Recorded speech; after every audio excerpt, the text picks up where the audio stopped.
il y a des choses que je vais vous dire qui vont probablement vous déranger. Vous ne serez pas toujours d'accord avec moi. Puis c'est exactement ça le but. De susciter une réflexion par rapport à l'erreur, mais aussi par rapport à la norme. Comme vous le voyez, je suis pas née avec la même charpente que vous. Ça veut dire que je suis hors norme.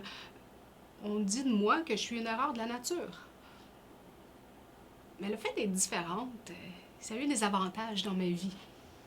Est-ce qu'il y a des gens ici qui sont d'accord avec moi qu'effectivement, le fait d'avoir un corps différent, ça peut être un sacré avantage?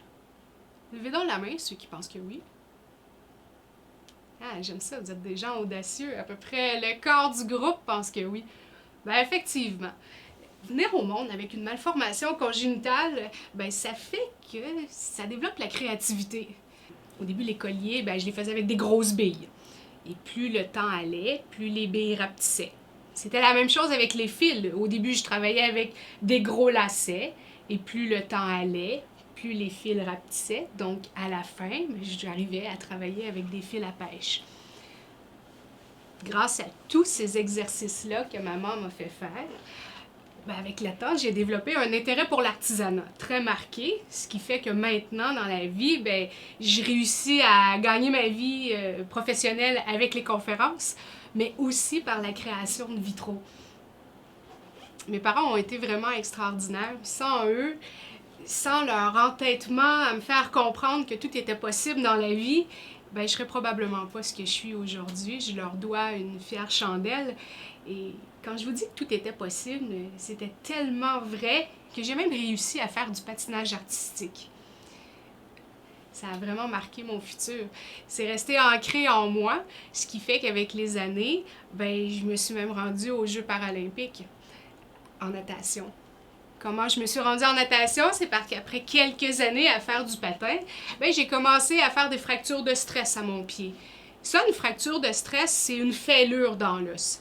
Il me reste une jambe, donc c'était important de la préserver. Puis les médecins m'ont fait comprendre que si je voulais marcher à l'âge de 20 ans, c'était important d'arrêter de patiner. Puis avec tout ça, j'ai fait quand même 5 records du monde aux 50 mètres papillon seulement. Puis entre 94 et 96, c'est près de 10 records du monde que j'ai battus dans ma catégorie. Je suis particulièrement fière de ça. Avant de vous rencontrer aujourd'hui, j'ai eu une belle discussion avec votre directeur général.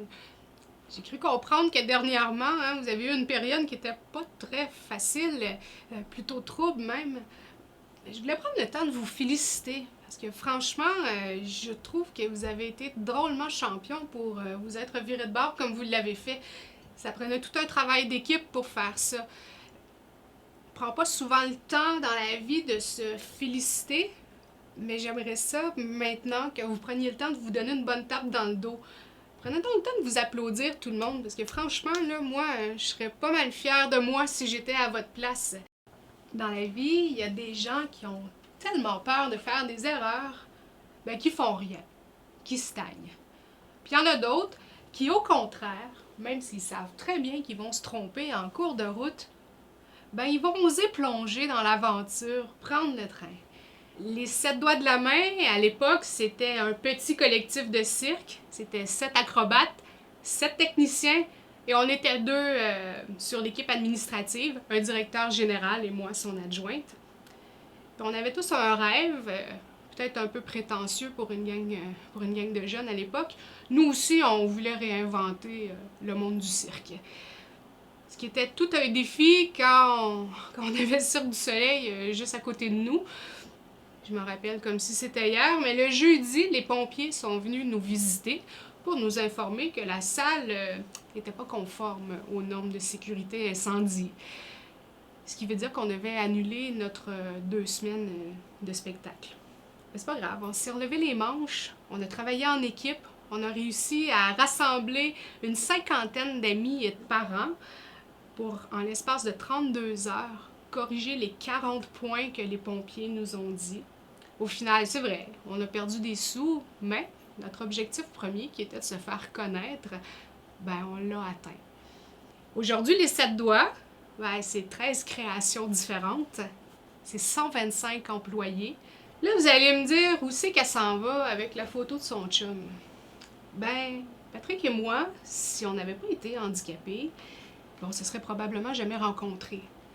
On s'est connus à Kéroul, qui est un organisme de tourisme pour personnes handicapées. En fait, Kéroul vise la défense des droits pour personnes handicapées. C'est un paquet de troubles, hein, de personnes handicapées ensemble. Qui va pelleter l'entrée, qui va tondre le gazon. Je vous dirais qu'on se trompait dans ces réflexions-là parce que au final, maintenant, après 15 ans de relation, ben, on paye quelqu'un pour tondre le gazon, on en paye un autre pour entretenir pour entretenir notre terrain, finalement, pour pelleter l'entrée. Puis, ben, on stimule l'économie locale comme ça. Un autre avantage que j'ai, ben, c'est que j'attire l'attention. Ça veut dire que je suis pas obligée de participer à Occupation Double ni à Love Story pour qu'on me reconnaisse sur la rue. Je suis ma marque de commerce, finalement. D'ailleurs, si jamais je me souviens pas de vous, si un jour on se recroise puis je me souviens pas de vous, ben, prenez-le pas personnel, hein? C'est juste que vous êtes toutes faites pareil.